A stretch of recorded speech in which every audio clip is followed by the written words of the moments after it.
नमस्कार मित्रों, कैसे हैं आप। तो अपन आरसीसी के पीवाई क्यूज़ कर रहे थे, जिसमें आज अपन स्टार्ट करेंगे स्टेटमेंट बेस्ड एमसीक्यूज़। ठीक है।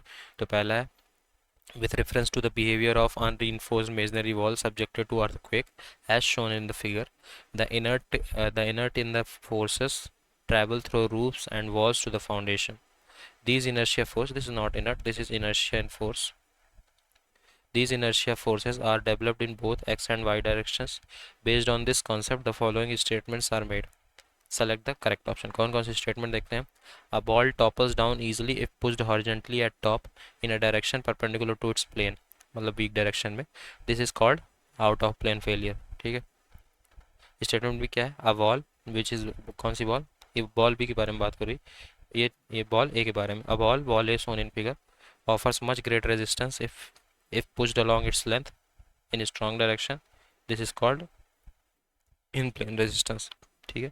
ये है ball A, this one is ball B. ठीक है। तो दोनों स्टेटमेंट सही। ठीक है। A ball topples down lastly if pushed horizontally at the top, a direction perpendicular to its plane, weak direction. This is called out of plane. In figure B, wall offer much greater resistance if pushed along its length. ठीक है। This is called in plane resistance. ठीक है। दोनों सही हैं। Read the following about the design of doubly reinforced beam. Sectional dimensions are restricted due to requirements of headroom, appearance, etc. and the strength of given singly reinforced section is inadequate. ठीक है।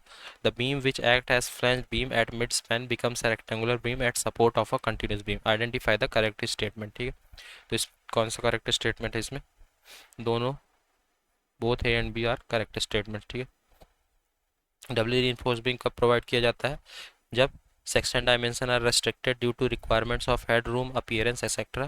and the strength of given single reinforced section is inadequate। ठीक है।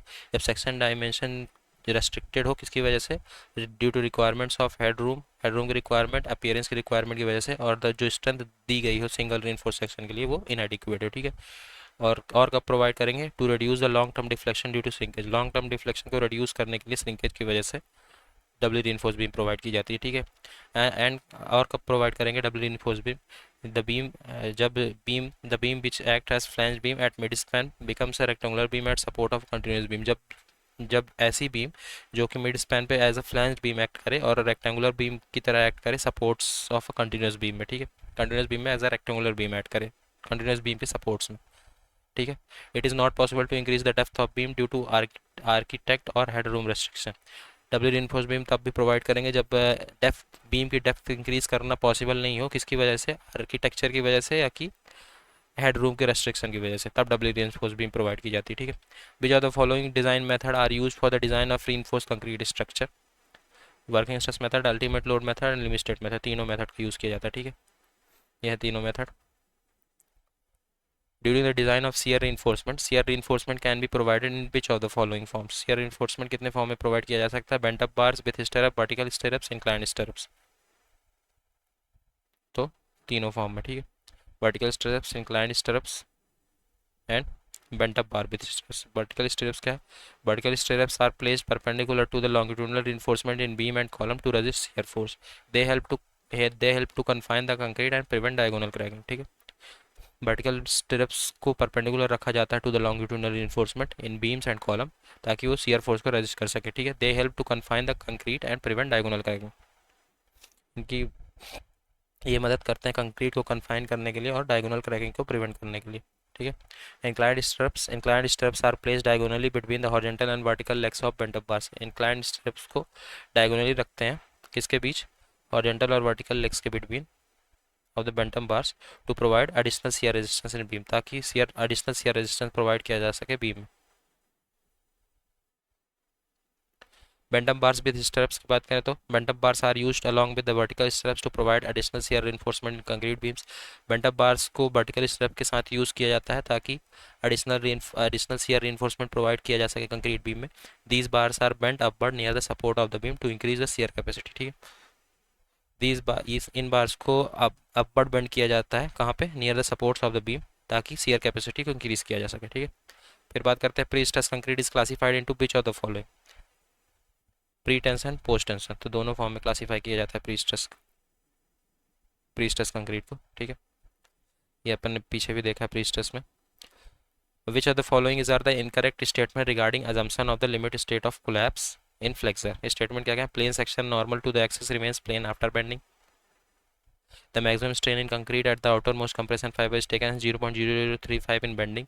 The compressive strength of concrete in the structure shall be assumed to 0.87 times the characteristic strength.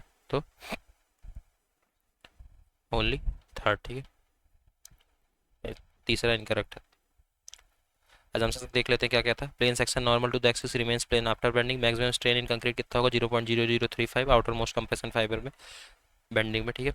The relationship between the compressive stress distribution in concrete and the strain in concrete may be assumed to be rectangle, trapezoid, parabolic or any other shape which result in the prediction of strength is substantial agreement with the result of test.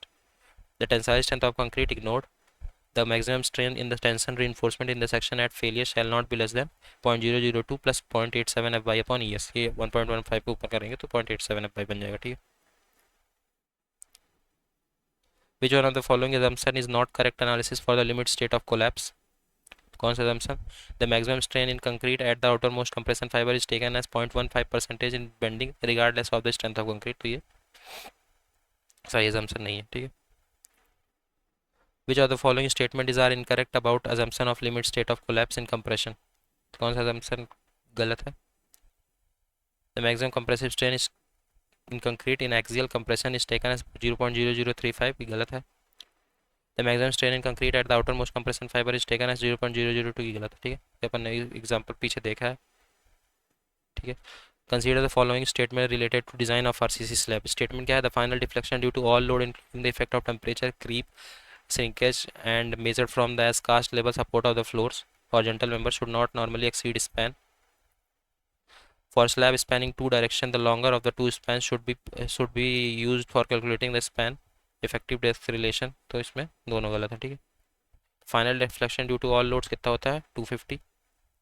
Final deflection लिखा है तो 250 due to all loads including the effect of temperature, creep and shrinkage at measured from the cast level of the support from roof, floor, roofs and all other horizontal members should be normally 250. For the slab spanning in two directions, the shorter of the two spans should be used for calculating the span to effective depth ratio. Hence both statement are false. ठीक. जब slab दोनों direction में हो तो shorter दोनों span में जो shorter span है उसको यूज़ करते हैं इफेक्टिव डेप्थ रेशियो को कैलकुलेट करने के लिए. ठीक है. Consider the following statement related to limit state design of RCC and choose the correct option. The maximum compressive stress in bending is limited to the constant value of 0.45 FCK for the strain ranging from 0.002 to 0.035. यहाँ पे FCK क्या है? Characteristic compressive strength of concrete. The acceptable stress strain curve for of a concrete is assumed to be linear. ठीक है. इसमें से क्या है? Statement 2 false है and statement 1 true है. ठीक है. ये linear नहीं होता. देखते हैं अकॉर्डिंग टू IS 456/2000 क्या है. The maximum compressive stress in bending limited to be constant value of 0.45 FCK for the strain ranging from 0.002 to 0.0035. यहाँ पे FCK क्या था? Characteristic compressive strength. The acceptable stress strain curve of concrete is assumed to be parabolic, trapezoid और any other shape which result in the production of strength is substantial agreement with the result of test. ठीक है. Which are the following is correct regarding to pre stress concrete. Pre stress concrete के हिसाब से correct क्या है? In reinforced concrete member, the pre-stress is introduced by tensioning the steel reinforcement. सही है. In pre-stress concrete, compression is induced prior to the loading in zones where external loads would normally cause tensile stress. तो दोनों सही है. ठीक है. यह pre-stress concrete के हिसाब से सही. In reinforced concrete member, the pre-stress is introduced by tensioning the steel reinforcement. In pre-stress concrete, compression is induced prior to the loading in the zones where external loads would normally cause tensile stress. ठीक है. pre-stress concrete में compression पहले ही वहाँ लगा देंगे उन Jones में जहाँ पे external loads normally tensile stress produce करते हैं. ठीक है. Prestressing is the intentional creation of permanent stress in structure और assembly for the purpose of improving its behaviour and strength under various service condition. ठीक है. In the context of losses of pre-stress, the losses in pre-stress occur due to which of the following reason? Loss due to elastic deformation of concrete when pre-stress is applied to it. Loss due to shrinkage of concrete. तो दोनों की वजह से होता है. ठीक है. ये अपन ने पीछे भी देखा है. ठीक है. Type of losses immediate loss and time dependent loss. ये immediate loss elastic shortening, friction, anchorage slip. Time dependent creep, shrinkage, relaxation. Refer to statement 1 and 2 and identify the correct answer. Statement 1. The ultimate movement of resistance of a singly reinforced beam section can be obtained by the product of resultant force in compression and the lever arm. Statement 2 क्या है? The ultimate movement of resistance of a singly reinforced beam section can be obtained by the product of resultant resultant ultimate force in tension and lever arm. तो both statement 1 and 2 are correct. The ultimate moment of resistance of a singly reinforced beam section can be obtained by the product of resultant ultimate force in either compression or tension and the lever arm. ठीक है. So both the statement provide accurate description how the ultimate of the resistance is calculated for the simply reinforced beam. ठीक है.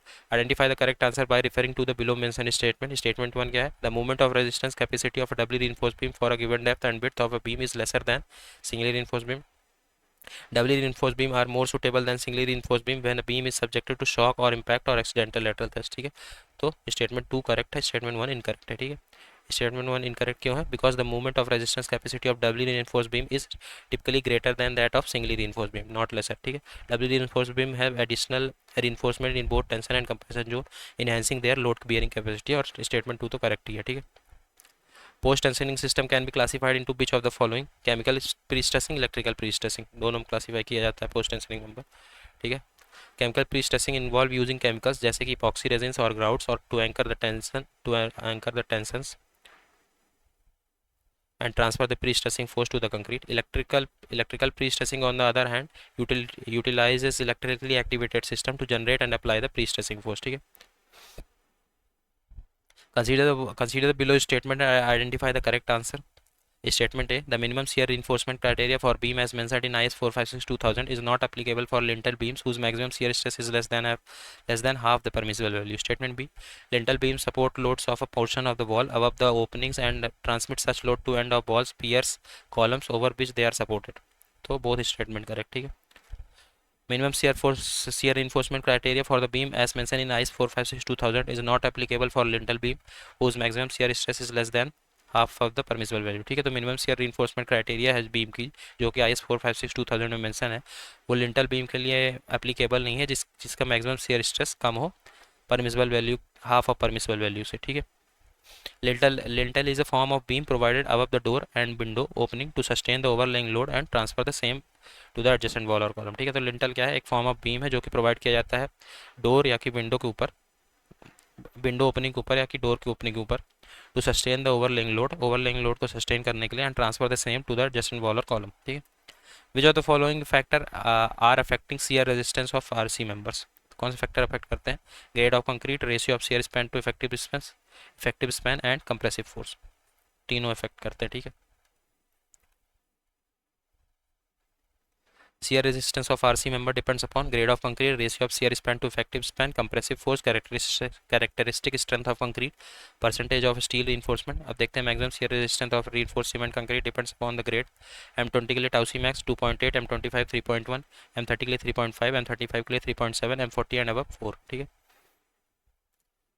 Which of the following statement is correct in the context of acceptance criteria of concrete specified in IS 456-2000? If the strength of 3 cubes are tested at 28 days is 21, 24 and 23 megapascal, the concrete can be considered as acceptable as M20 grade concrete. Statement 2. If the strength of 3 cubes 28 days 21, 24, 23 megapascal, the concrete can be considered acceptable as M25 grade of concrete. तो इसमें क्या सही है? Both statements are true. ठीक है. The test result of a sample shall be average of the strength of 3 specimen. The individual variation should not be more than plus minus 15% of the average. M20 grade of concrete in 20 days कितना होगा? 20 megapascal. Average variation 20 plus minus 20 into 15 by 100, 17 megapascal to 23 megapascal. Average of 3 specimen 21 plus 25 तो 20.6 हो जाएगा. Therefore average of 3 specimen fall between 17 to 23. Then hence statement is true. Similarly average variation of M25 is 21.5 to 28.7, इसके बीच में भी आ रहा है तो 25 वाला भी सही है. ठीक है. Both statement are correct. Which are the following statement is are correct in relation to limit state of serviceability for the control of deflection of RCC structure?